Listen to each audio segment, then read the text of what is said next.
नमस्कार, मी पंजाब डक. आज आहे 5 जुलै 2026. मी जात आहे बीडकडे एक शेतकरी मेळावा आयोजित केला आहे आणि पाहू शकता जसं पाथरी निघालं तसं बीडपर्यंत सारखा पाऊस चालू आहे आणि रात्री देखील पडलेला आहे. एक शेतकरी मेळावा आयोजित केला आणि त्या ठिकाणी मी जात आहे. आज राज्यामध्ये 5 जुलैपासून 5, 6, 7 पर्यंत आणखीन 3 दिवस राज्यात पाऊस राहणार आहे म्हणून हा अंदाज लक्षात घ्यायचा. 8 तारखेच्या नंतर राज्यातला पावसाचा जोर ओसरणार आहे. म्हणून ज्यांचे पेरणी राहिली असेल तर तुम्ही काय करायचं, 8 तारखेच्या नंतर तुम्ही तुमची पेरणी करू शकता. कारण की आणखीन 3 दिवस 5 जुलै, 6 जुलै आणि 7 जुलै आणखीन 3 दिवस राज्यात पावसाचा जोर राहणार आहे म्हणून ही अंदाज लक्षात घ्यायचा. मुंबई, पुणे, नाशिककडे जास्त पाऊस राहील. त्याच्यानंतर विदर्भामध्ये पूर्व विदर्भ आणि पूर्व विदर्भाकडे आज 5-6 जिल्ह्यामध्ये खूप जोराचा पाऊस पडेल म्हणून हे लक्षात घ्यायचं. मराठवाड्यात देखील असाच रिमझिम स्वरूपाचा पाऊस पडणार आहे म्हणून हा देखील अंदाज सर्व शेतकऱ्यांनी लक्षात घ्यायचा.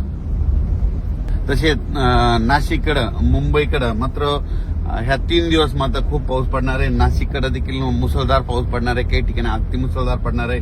मुंबईला मात्र रेनफॉल म्हणजे खूप हेवी टू हेवी म्हणजे खूप पाऊस पडणार आहे. जवळपास ह्या 3 दिवसामध्ये म्हणजे 5 जुलै, 6, 7, 8 तारखेपर्यंत मुंबईकडे 8 जुलैपर्यंत पाऊस राहणार आहे.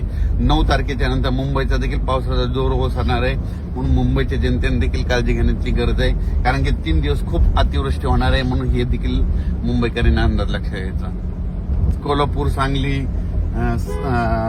सातारा, पंढरपूर, इकडे धाराशिव जिल्हा, लातूर जिल्हा, बीड जिल्हा या भागामध्ये असाच स्वरूपाचा रिमझिम कुठं पेंडवालता पाऊस असा चालू राहणार आहे. आणि ईदभर ओल गेल्याच्या नंतर त्यांनी देखील 8 तारखेच्या नंतर पाऊस उघडल्याच्या नंतर तुम्ही तुमचा पेरणीचा निर्णय घेऊ शकता.